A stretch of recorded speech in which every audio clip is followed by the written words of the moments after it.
After learning that my boyfriend had been diagnosed with kidney failure, I left him without a second thought, even taking most of our savings with me. 3 years later, Orion not only conquered his illness, but also became a celebrated figure in City A. At his engagement party with Celeste, Orion made a heartfelt confession: "The only regret of my life is having missed 3 whole years with you." As the leading lady of his youth, I hid in the banquet hall, watching the man I had abandoned. Orion would never know that while he saw those 3 years as a blemish, they were the best years of my life that I could never reclaim. Orion's gentle voice gradually reached my ears. It had been 3 years since we last met. Back then, in the early stages of kidney failure, his cheeks were sunken, and he was burdened by illness. Now, he was a completely different person, full of life and prestige. The engagement was lavish, with journalists gathered around the venue. Every corner was adorned with hibiscus flowers, just as I had imagined for our engagement. But it wasn't me Orion was engaging with. A nosy journalist, noticing Orion's good mood, tried to dig for some scoop. "Mr. Orion, why did you and Mrs. Orion miss 3 years together? Do you have someone you consider the one that got away?" The last question was meant to be a joke, but it wiped the smile off Orion's face. Celeste, clutching Orion's hand, explained with a mix of sympathy and indignation, "Orion did have an ex-girlfriend, but she heartlessly abandoned him when he was in trouble. This has always been a scar in Orion's heart, so please don't bring it up again." Orion patted Celeste's hand to comfort her, but his voice grew colder. "That's all old news now. I've made a name for myself and have a wonderful fiancé like Celeste. That woman is left with nothing but regret. If it weren't for her ruthless abandonment, I wouldn't have bounced back so strongly." I knew Orion too well. Even though he tried to hide his emotions, I could sense the bitterness in his tone.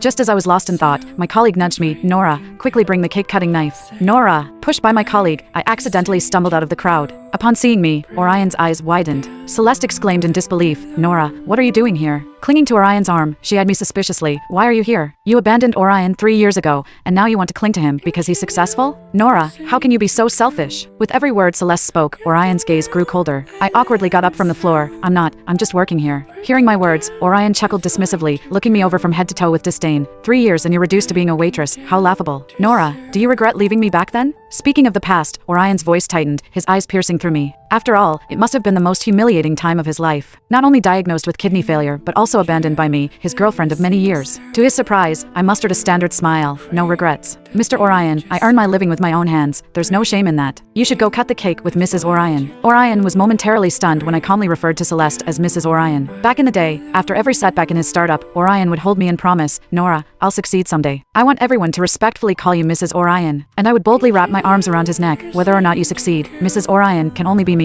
Now, after all the twists and turns, I respectfully handed over the title of Mrs. Orion. "Nora," Orion said with a bitter laugh, "you really haven't changed." With those words, Orion pushed over the 3-tiered cake. Cream and chocolate splattered all over me, and I Click the link in my profile to watch the exciting follow-up.